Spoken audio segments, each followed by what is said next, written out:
महाराष्ट्राला संतांची फार मोठी परंपरा लाभल्यामुळे संतांची भूमी अशी महाराष्ट्राची ओळख आहे। विशेष म्हणजे येथील संतांनी केवळ आध्यात्मिक ज्ञान दिले असे नाही, तर समाजाचे प्रबोधन करून लोकांना त्यांच्या कर्तव्याची जाणीव करून दिली। या संतांपैकी एक म्हणजे संत तुकडोजी महाराज।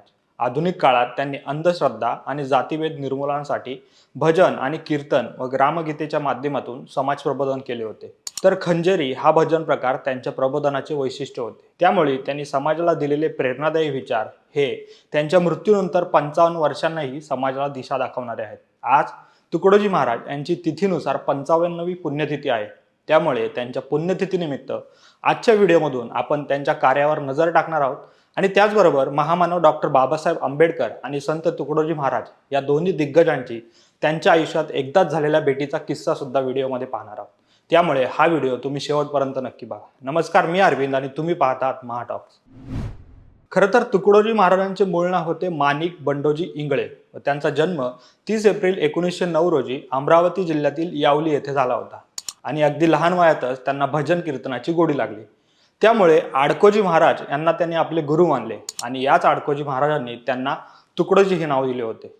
पुढे याच तुकडोजी महाराजांनी मराठी आणि हिंदी भाषेत साहित्य रचना करत 50 ग्रंथ लिहिले। त्यातील ग्रामगीता, अनुभवसागर भजनावली, सेवा स्वरधर्म, राष्ट्रीय भजनावली हे ग्रंथ प्रसिद्ध आहेत। तर ग्रामगीता या काव्यातून तुकडोजी महाराजांनी प्रभावीपणे विचार मांडत ती शेतकऱ्यांना अर्पण केली होती। अशा प्रकारे केवळ विदर्भातच नाही तर संपूर्ण राज्यात त्यांच्या कार्याचा विशेष प्रसार त्यांनी केला। त्यानंतर देशभर फिरून त्यांनी आध्यात्मिक, सामाजिक व राष्ट्रीय एकतेचे प्रबोधन केले। इतकंच नाही तर विश्व धर्म परिषदेसाठी साल 1955 मध्ये जपानला जाऊन त्यांनी सर्वांना विश्व बंधुत्वाचा संदेश दिला होता। तर त्याआधी 1942च्या भारत छोडो आंदोलनादरम्यान त्यांना काही काळ अटकही झाली होती। यावेळी त्यांनी रचलेले आते हे नाथ हमारे हे पद स्वातंत्र्य लढ्यासाठी विदर्भातील जनतेला स्फूर्ती देणारे ठरले होते। पुढे स्वातंत्र्य प्राप्तीनंतर संत तुकडोजी महाराजांनी ग्रामीण पुनर्रचनेवर लक्ष केंद्रित करून अखिल भारतीय श्री गुरुदेव सेवा मंडळ हिची स्थापना केली आणि एकात्मिक ग्रामीण विकासासाठी अनेक कार्यक्रम विकसित केले आणि त्यांचा हाच उपक्रम त्यावेळी इतका प्रभावी ठरला की भारताचे तत्कालीन राष्ट्रपती डॉक्टर राजेंद्र प्रसाद यांनी त्यांना राष्ट्रसंत ही पदवी देऊन गौरवले।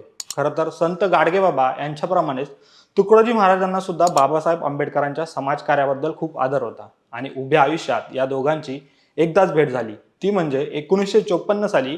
त्यावेळी भंडारा लोकसभेची पोटनिवडणूक लागली होती आणि बाबासाहेब आंबेडकर त्यामध्ये उमेदवार होते व ही निवडणूक पार पडल्यानंतर बाबासाहेब नागपूरच्या दिशेने जात असताना भंडारा जिल्ह्यातील जवाहरनगर येथे योगायोगाने या दोघांच्याही गाड्या समोरासमोर आल्या व यावेळी दोघांनी एकमेकांची आस्थेने चौकशी केली। यावेळी बाबासाहेबांनी तुकडोजी महाराजांना सांगितले की तुम्ही आरोग्याची काळजी घ्या, तुम्हाला अजून समाजाला जागृत करायचे आहे, तुमची देशाला गरज आहे, त्यामुळे तब्येतीला जपा। तर बाबासाहेबांचे एवढं बोलून झाल्यावर तुकडोजी महाराज बाबासाहेबांना म्हणाले, तुम्ही देशाला संविधान देऊन इथल्या दीनदलित आणि रंजल्या गंजल्या लोकांमध्ये स्वाभिमान निर्माण केला आहे, त्यांना त्यांचे हक्क मिळवून दिले आहेत, परंतु तुम्हाला अजून खूप काम करायचे आहे, त्यामुळे तुम्ही सुद्धा आरोग्याची काळजी घ्या। अशा प्रकारे या भेटीत या दोघांनीही एकमेकांना आरोग्याची काळजी घेण्याचा सल्ला दिला आणि एकमेकांचा निरोप घेतला आणि त्यानंतर 2च वर्षात म्हणजे साल 1956ला बाबासाहेबांचे महापरिनिर्वाण झाले। तर साल 1968 मध्ये संत तुकडोजी महाराजांचेही निधन झाले। पुढे भारताच्या टपाल विभागाने तुकडोजी महाराजांच्या स्मरणार्थ तिकीट जारी करून त्यांचा गौरव केला होता। तर त्यांच्या स्मरणार्थ नागपूर विद्यापीठाला राष्ट्रसंत तुकडोजी महाराज नागपूर विद्यापीठ असे नाव देण्यात आले आहे। आज त्यांच्या पुण्यतिथीनिमित्त त्यांना विनम्र असे अभिवादन। तर तुम्हाला हा व्हिडिओ आवडला असेल तर व्हिडिओला लाईक करा, शेअर करा आणि असेच व्हिडिओ पाहण्यासाठी आमच्या महाटॉक्स या यूट्यूब चॅनलला नक्की सबस्क्राईब करा।